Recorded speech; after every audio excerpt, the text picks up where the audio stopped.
Hi friends, Anusha பெனாங்கிலேருந்து பேசுகிறேன். Malaysia பெனாங்கிலேருந்து. இது வந்து சுப்பிரமணியர் முனீஸ்வரர் ஆலயம். இங்கே வந்து முருகர் இருக்கார், முனீஸ்வரர் இருக்கார், பிள்ளையார் எல்லோரும் இருக்காங்க. இது எங்கள் வீட்டு பக்கத்தில். நாங்கள் அடிக்கடி இங்கே தான் வருவோம். ரொம்ப க்ளோஸு. கும்பாபிஷேகம் பண்ண போகிறாங்க. அதனால் பாலஸ்தாபனம் பண்ணுறாங்க. எல்லா சாமியும் இந்த ராஜகோபுரம் எல்லாம் கும்பாபிஷேகம் பண்ணுறதுனால சன்னதியில் உள்ள சாமியெல்லாம் எடுத்து வேறு இடத்துல மாற்றி வைக்கிறாங்க. அதுக்கு பாலஸ்தாபனம் அப்படின்னு சொல்லி ஒரு 3 நாள் ஃபங்க்ஷன் செலிப்ரேட் பண்ணுறாங்க. இன்றைக்கி நாளைக்கு நாளை கழித்து. அது ஆக்சுவலி இங்கே வந்து எல்லாத்துக்குமே ஃபங்க்ஷன் வைப்பாங்க. சஷ்டிக்கு, அப்புறம் முருகனுக்கு கார்த்திகை நட்சத்திரத்துக்கு ஃபங்க்ஷன் இருக்கும். அப்புறம் சங்கடகர சதுர்த்தி, அதுக்கப்புறம் செவ்வாய்க்கிழமை ஆனால் துர்க்கை அம்மனுக்கு பூஜை இருக்கும். அந்த மாதிரி எல்லா ஃபங்க்ஷனும் இருக்காங்க. ஒருத்தரும் ஒரு சில குரூப்பாக சேர்ந்துப்பாங்க. குரூப்பாக இப்போ நாங்கள்லாம் சஷ்டி குரூப்பில் இருக்கோம். அந்த மாதிரி கார்த்திகை குரூப்புக்கு ஒரு பர்டிகுலர் பீப்புள், சங்கடகர சதுர்த்திக்கு ஒரு பர்டிகுலர் பீப்புள், அந்த மாதிரி சேர்ந்து எல்லாம் செலிப்ரேட் பண்ணுவாங்க. ரொம்ப நல்லாயிருக்கும் இந்த கோவில். இதனால் நாங்கள் அடிக்கடி இந்த கோவிலுக்கு தான் வருவோம். போய் பார்க்கலாம் என்ன பண்ணுறோம்.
உத்தராங்க வழிபாடாக பிரவேசபதி வாஸ்து சாந்தி என்று சொல்லக்கூடிய வழிபாடுகள் நடைபெற உள்ளது. ஒரு பாலஸ்தாபனம் செய்யணும் அப்படின்னாக்கா எப்படி கும்பாபிஷேகம் நிகழ்வு, மகா கும்பாபிஷேகம், ஒரு புதிதாக கோவில் கட்டி கும்பாபிஷேகம் பண்றோமோ, பாலஸ்தாபனன்றது சிறிய அளவில் ஒரு கோவில் எழுப்பி இறைவனை கொண்டு போய் அங்க ஸ்தாபனம் செய்து செய்யக்கூடிய கும்பாபிஷேகம். அதனால அது பேரு பாலஸ்தாபன கும்பாபிஷேகம்னு பேரு. கும்பாபிஷேகத்தில் செய்யக்கூடிய வழிபாடுகள் ஓரளவு இந்த பாலஸ்தாபன வழிபாடு பூஜைகளிலும் வரும். அப்படி கணபதி ஹோமம் கும்பாபிஷேகத்திலையும் பண்ணுவோம், பாலஸ்தாபனத்திலையும் பண்ணுவோம். தேவதா அனஜ்ஞை இறைவனிடத்தில் அனுமதி பெறுதல் என்ற வழிபாடு உபாபிஷேகத்திலே பண்ணணும், பாலஸ்தாபனத்திலே பண்ணணும். அப்படி அடுத்ததாக செய்யக்கூடிய இந்த வழிபாடும் பிரவேச வழி வாஸ்து சாந்தி வழிபாடுகளும் உபாபிஷேகத்திலையும் இடம்பெறும், ஸ்தாபனத்திலையும் நடைபெறும். அப்படியான வழிபாடுகள் ஆலயத்தில் 8 திசைகளில் இருக்கக்கூடிய கெட்ட தேவதைகளை அங்கிருந்து போக சொல்லி பலி கொடுத்து அவர்களுக்குள்ள திரவியங்கள்னால் திருப்தி செய்து அந்த தேவதைகளை அங்கிருந்து போக சொல்லி இந்திராதி தேவதைகள் சொல்லக்கூடிய திசைகளை தெய்வங்கள் அவர்கள் எல்லாம் வரவழைத்து பாலஸ்தாபன கோவிலை பாதுகாக்கணும்னு சொல்லக்கூடிய பிரவேச வழி பூஜையும் வாஸ்து சாந்தி இந்த இடத்துல ஒரு மண்டலம் அமைத்து வாஸ்து பூஜையும் நடைபெறும். அதனால எல்லாரும் பிரார்த்தனை பண்ணிக்கணும். இறைவனுடைய பாலஸ்தாபனம் நல்லபடியாக நடைபெற்று சீக்கிரமாக திருப்பணி வேலைகள் பூர்த்தியாகி சுவாமியுடைய திருவருளாலே சீக்கிரமாக உபாபிஷேகம் நடைபெறணும் அப்படின்னு எல்லாரும் பிரார்த்தனை பண்ணிக்கணும். அடுத்ததாக பிரவேசப்படி பூஜை எல்லாரும் அந்த முகம் வெற்றிவேல் முருகனுக்கு அரோகரா. ஸ்ரீ சூக்த ஜபகர்மணி சர்வேभ्यो பிராமணேभ्यो நமः. அக்ஷதான் விகீர்யா தர்பமுஷ்ணினா சம்ஸ்பிருஸ்ய ஓம் ஹிரண்யவர்ணாவர்ணீம் சுவர்ணரஜதஸ்ரஜா சந்திராமிரண்மயீம் லக்ஷ்மீம் ஜாதவேதோ மாவஹ தாம் மாவஹ ஜாதவேதோ லக்ஷ்மீமனவகாமினீஹேம் யஸ்யாம் கிரண்யமிந்தே யங்காமஸ்வம் புருஷாணஹ ஸ்வபூர்வாம் ரதமத்யாமஸ்திநாத பிரபோதினீம் ஸ்ரீமே ஸ்திராம் பத்மவர்ணாந்தாமிஹோபக்வஜே ஸ்ரீயம் சந்திராம் பிரபாசாய ததாஜ்யலந்தே ஸ்ரீயம் லோகே தேவஜிஷ்டாமுதாராம் தாம் பத்மினீமீம் சரணமஹம் பிரபத்யே லக்ஷ்மீர்மேண சதாம் த்வாம் கிருணே.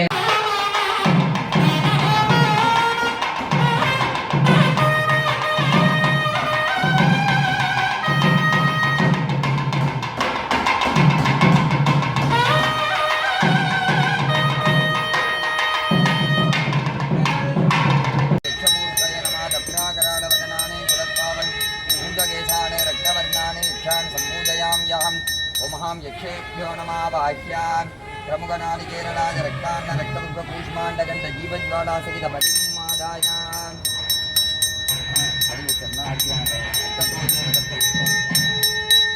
ॐ नमो भगवत्यो दन्द्राकरालवदनेभ्यो जलद्भावगनेत्रेभ्यो कुण्डगेतेभ्यो रक्तवर्णेभ्यो यक्षेभ्यो बलिम्प्रयत्त स्वाहा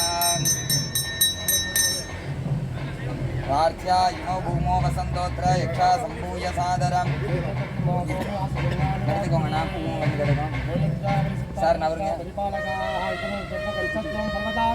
இது பூர்வதிங்முகோ விதின்யா யக்ஷானு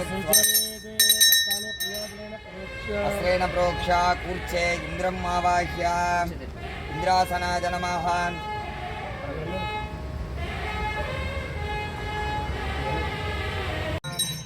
अग्निस्नानं प्रदस्य इंद्राय नमः देवालयं गच्छतु प्रार्थ्य आग्नेयां संस्थाप्य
सदरं कृष्णं रत्नोगेन विभूषितं साङ्गतमदं ध्यायेत् शरणं मकरासनं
बाह्ये ईशानकोणार्धविद्युपते ओम आपाय नमः ओम आपवत्साय नमः अग्निकोणार्धपदत्वये वामदक्षिणार्धपदत्वयोः ओम हां सवित्रे नमः ओम हां सावित्रगाय नमः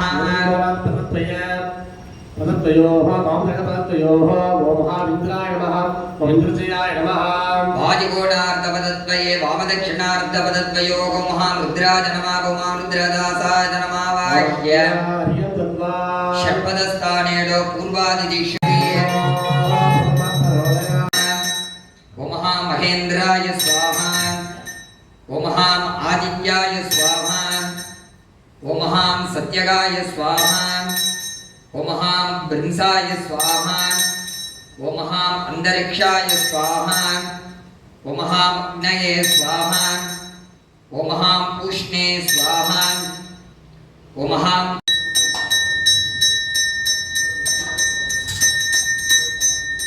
आदिभ्य स्वाहा वास्तु त्रिपञ्चाशत् देवताभ्य स्वाहा अनेन बलिदानेन वास्तु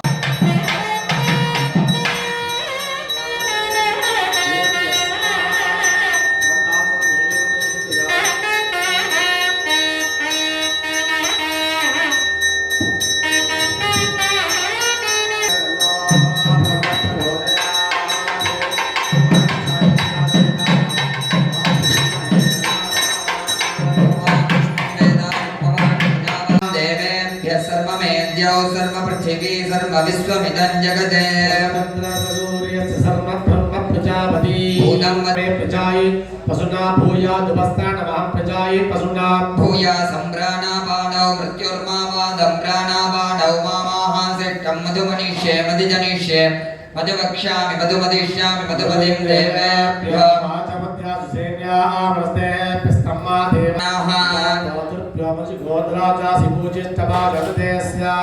ब्रह्म प्रावादिपदन्नो माहासीद ओम शांति शांति शांति அங்கமாக இது கால் வரை பிரவேச பலி வாஸ்து சாந்தி பூஜை நடைபெற்றுக் கொண்டிருக்கின்றது. இந்த பூஜையுடைய ஒரு விளக்கத்தை பற்றி ஐயா அவர்கள் கோயில் குருக்கள் சொல்ல சொன்னாரு. அப்படி பிரவேச பலி அப்படின்னு சொல்லக்கூடிய பூஜை முதல்ல கோவில் உள்ளுக்கு மகாலட்சுமி கும்பத்துல மகாலட்சுமி வழிபாடு பண்ணி ஆலயத்தின் 8 திசைகள்ல கோலங்கள் போட்டு அதுல பலி பூஜைன்னு சொல்லக்கூடிய அந்த தேவதைகளுக்குரிய சாதம் பூசணி குண்டு அப்படின்னு சொல்லக்கூடிய வஸ்துக்கள் எல்லாம் பலி கொடுத்து அந்த இடத்துல இருக்கக்கூடிய கெட்ட தேவதைகளை இங்கிருந்து போக சொல்லி அந்த இடத்துக்கே உள்ள தேவதைகள் இந்திரன், அக்னி, யமன், நிருதி, வருணன், வாயு, குபேரன், ஈசானம் சொல்லி 8 திசைகளுக்கு தேவதைகள். அந்த தேவதைகளை வர சொல்லி இந்த கோவில்ல பாலஸ்தாபனம் பண்றோம். இந்த இடத்தை இருந்து காப்பாற்றணும், எப்பொழுதும் பாதுகாக்கணும்னு சொல்லக்கூடிய வழிபாடு. அப்படி அந்த கெட்ட தெய்வங்கள்லாம் யாருன்னு பார்த்தாக்கா யக்ஷ, ராட்சட, பூத, பிசாச்ச, பிரம்ம ராட்சசன் அப்படின்னு வரக்கூடிய தேவதைகள். இதெல்லாம் ரொம்ப நடைமுறையில் நம்ம கேள்விப்பட்டிருக்கக்கூடிய பேர் தான். ராட்சசன் அப்படின்னு சொல்லுவோம், விதாரின்னு சொல்லுவோம், பிரம்ம ராட்சசன் அப்படின்னு சொல்லுவோம். இதெல்லாம் கெட்ட தேவதைகள்லாம் அந்த இடத்துல இயல்பாகவே வந்து விடும். ஒரு இடம் இருட்டா இருக்கு அப்படின்னாலே அந்த இடம் ஒரு சூன்ய ஸ்தானம் அப்படின்னு சொல்லுவோம். அப்படியே இருட்டா இருக்கு, அங்க போனாலே ஒரு கெட்ட வைப்ரேஷனா இருக்குன்னு அப்படின்னு நம்ம சொல்லுவோம். அப்படி ஏதோ ஒரு வலிமை கெட்ட தேவதைகளுக்கும் ஒரு சக்தி இருக்குதான். அப்படி இந்த 8 திசையில இருக்கக்கூடிய தேவதைகள் எல்லாம் முறைப்படி பூஜை செய்து அவர்களுக்கு என்ன மரியாதை கொடுக்கணுமோ அதை கொடுத்து 8 திசைகள்ல போக சொல்லுவோம். நதி தீரம் அப்படின்னு ஒரு இடம், எங்க தண்ணி ஓடுதோ ஆறு ஓடுதுல அது பக்கத்துல போக சொல்லிடுவோம். நதி தீரம், இகச்சத, ஸ்மசானம், கச்சத்தான், சுடுகாட்டுக்கு போகணும் அப்படின்னு ஒரு தேவதை, காட்டுக்கு போகணும்னு ஒரு தேவதை.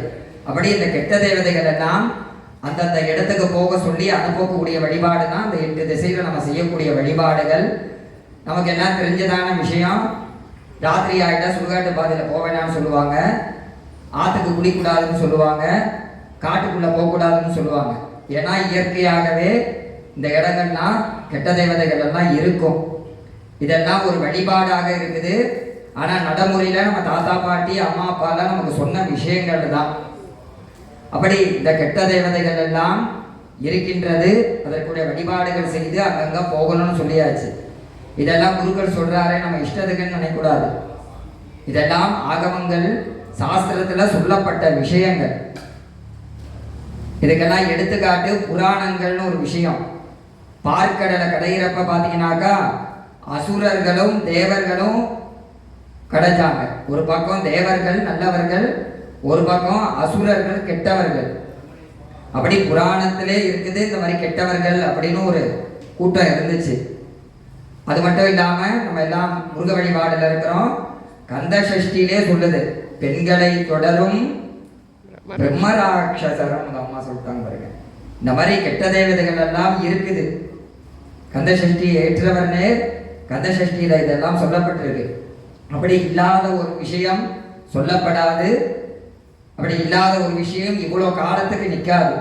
அப்படி இந்த மாதிரி விஷயங்கள் எல்லாம் இருக்கின்றது. அதற்கான வழிபாடு தான் இந்த பிரவேச பலின்ற வழிபாடு. அதனை தொடர்ந்து வாஸ்து பூஜனை. இங்க பார்த்தீங்கன்னாக்கா ஒரு மண்டலம் மாதிரி ஒரு கோலம் போட்டு இந்த கோலத்துல இந்த கோவிலுடைய மொத்த நிலங்களையும் கொண்டு வந்துடுறோம். இந்த கட்டங்கள்னா இந்த மொத்த கோவில். இதை எப்படி நம்பணும் அப்படின்னாக்கா ஒரு A4 பேப்பர்ல நம்மளோட வீட்டு கிராண்டு எடுத்துட்டாக்கா என்னது, இந்த கிராண்டு தான் இந்த வீடு. இந்த கிராண்டு இல்லாட்டினா முடிஞ்சுது.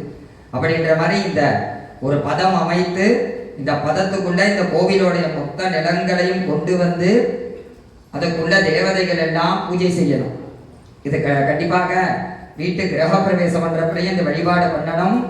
கும்பாபிஷேகம் பெரிய பெரிய விழாக்கள் காலத்திலையும் இந்த பூஜை வழிபாடு செய்யணும். இதெல்லாம் சாஸ்திரங்கள் ஆகமங்கள் ரொம்ப கண்டிப்பாக சொல்லப்பட்டிருக்குது. இதை எப்படி போடணும், சாணம் மொழுகி இந்த மாதிரி, அதுக்கு மேலே கருப்பு எள்ளில் தான் போடணும்.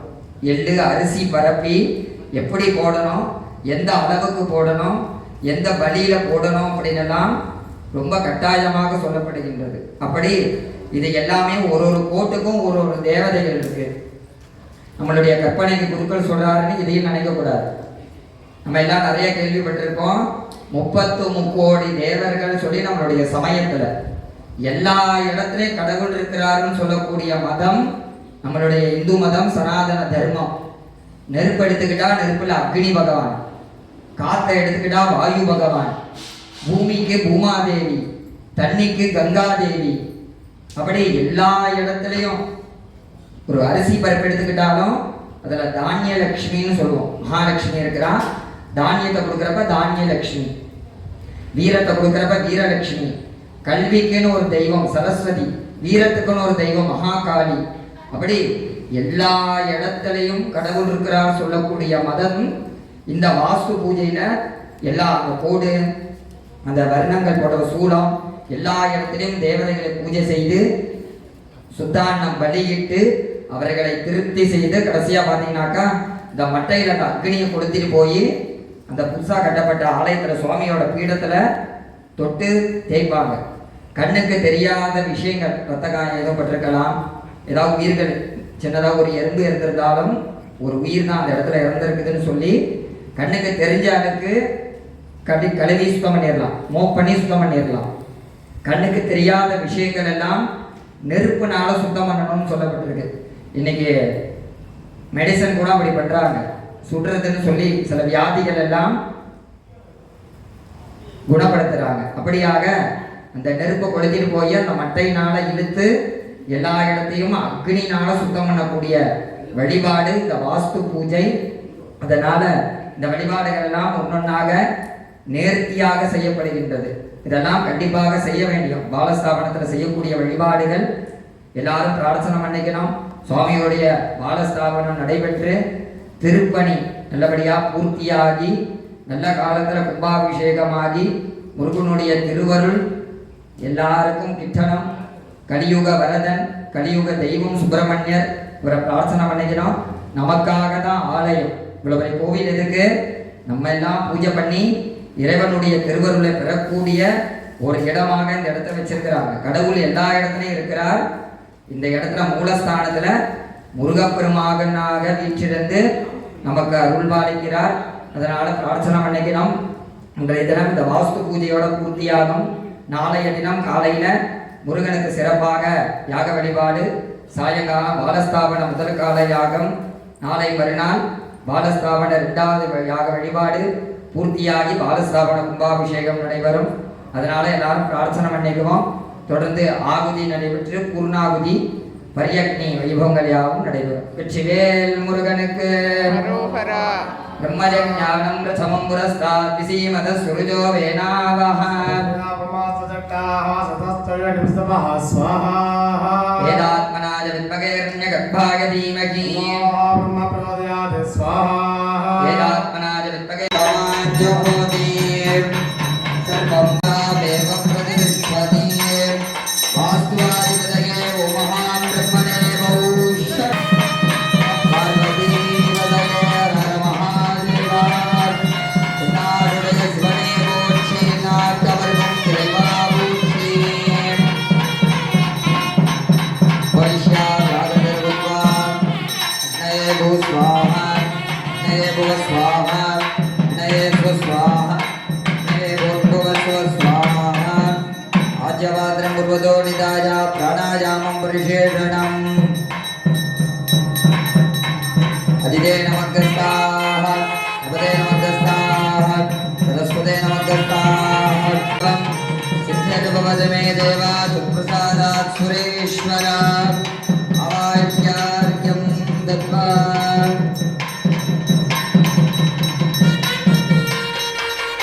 யுவதீவோ தத்வா துகமாத்ராவயாமி தீபம் தரிடயாமி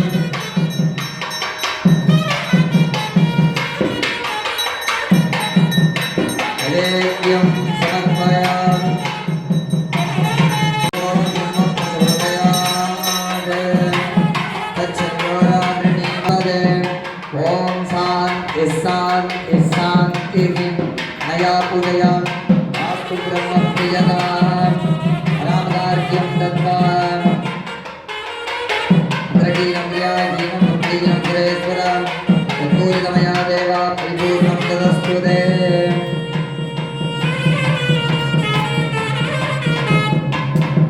हरियज्ञकरणं कृत्वा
வாசாந்தி பிரவேசங்கள் கூட பூஜைகள்லாம் சேமிக்கப்பட்டு நாளைய தினம் சரியாக காலை மணி 8:45 மணிக்குள் காலையில் மறுபடியும் பூர்வாங்க விக்னேஸ்வர பூஜைகளாம் சேமிக்கப்பட்டு முருகப்பெருமானுக்கு மூர்த்தி ஹோமம் எனக்கூடிய ஒரு யாகமானது நடைபெறும்.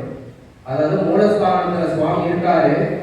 இந்த மூர்த்தி ஹோமமானது பார்த்தீங்கன்னா அந்த சுவாமியை சாத்தியப்படுத்தி அந்த ஹோமமானது நாளைக்கு நடைபெறும் சுப்பிரமணியருக்கு. அதன் பிறகுதான் சாயரட்ச முருகனுக்கு கலாதர்ஷனம் எனக்கூடிய வைபவமானது, அதாவது 5:30 மணி அளவில் விசேஷ பூஜை நடைபெற்று அதன் பிறகு பூர்வாங்க விக்னேஸ்வர பூஜை சேவிக்கப்பட்டு அதன் பிறகு கும்ப அலங்காரம் எனக்கூடிய ஒரு பூஜையும் நாளைக்கு முருகனுக்கு நடைபெறும். அந்த கும்பத்தில் தான் சுவாமியை ஆவாகனம் பண்ணுவோம். சாமி அந்த கலையை இறக்குறது அந்த கும்பத்தில் தான் இறக்குவோம். ஆகையால் அந்த கும்ப அலங்காரமானது சேவிக்கப்பட்டு முருகப்பெருமானின் மற்றபடி எல்லா தெய்வங்களும், அதாவது முனீஸ்வரர், தட்சிணாமூர்த்தி, மாரியம்மன், பிள்ளையார், நவக்கிரகம், அரசமத்த பிள்ளையார், துர்க்கை அம்மன், இடுமன் எல்லா சுவாமிக்கும் கலை இறக்கி முருகப்பெருமானுக்கும் கலை இறக்கி அந்த கும்பமானது தான் யாகசாலைக்கு நம்ம பேருந்து வச்சு 2 கால யாகம் பண்ணுவோம். நாளைக்கு சாயரட்ச முதல் காலம், ஞாயிற்றுக்கிழமை காலையில் 2வது காலம் ஹோமம் பண்ணி அந்த தனியாக கொண்டு போயிட்டு சுவாமிக்கு மறுபடியும் அந்த உயிர் ஊட்டத்தை கொடுத்து சுவாமியை ஆலய மண்டபத்தில் விசேஷ பூஜையாக நடைபெறும். ஆகையால் நாளைய தினம் வந்து பார்த்தீங்கன்னா சரியாக சொன்ன டைமுக்கு காலையில் ஆரம்பிச்சிருக்கோம். கண்டிப்பான நாளைக்கு முருகப்பெருமானுக்கு அபிஷேகம் சேவிக்கப்படும். அபிஷேகம் சேவிக்கப்படணும். முருகப்பெருமானுக்கு நாளைக்கு மகா அபிஷேகம் சேவிக்கப்படும். உங்களால் முடிஞ்ச மகா அபிஷேகத்துக்கு உண்டான பொருட்கள் எடுத்து கொடுத்தீங்கன்னா நாளைய தினம் முருகப்பெருமான் இறுதியாக இந்த மூலஸ்தானத்தில் ஒரு மகா அபிஷேகம் சேவிக்கப்பட்டு அதன் பிறகு அந்த சுவாமியை திருப்திப்படுத்தி கலாகர்ஷணமானது நடைபெறும். அந்த அபிஷேகம் சேவிக்கப்பட்டு அதன் பிறகுதான் முருகனுக்கு கும்ப தீர்த்தமானது சாந்தி கும்பம், மூர்த்தி கும்ப ஹோமம் சேவிக்கப்படும். ஆகையால் நாளைக்கு அபிஷேகம் நடைபெறும். பால், பன்னீர், சந்தனம் போன்ற அபிஷேக திரவியங்களாக நீங்க கொண்டு வந்தீங்கன்னா சுவாமிக்கு நாளைக்கு அபிஷேகம் சேவிக்கப்படும். ஆகையால் நாளைய தினம் சரியாக 8:45 மணி அளவில் நமது ஆலயத்தில் பூர்வாங்க விக்னேஸ்வரரை தொடங்கி முருகப்பெருமானுக்கு யாகம் நடைபெறும் என்பது இந்த தருணத்தில் அறிவித்தருகிறேன். அரகர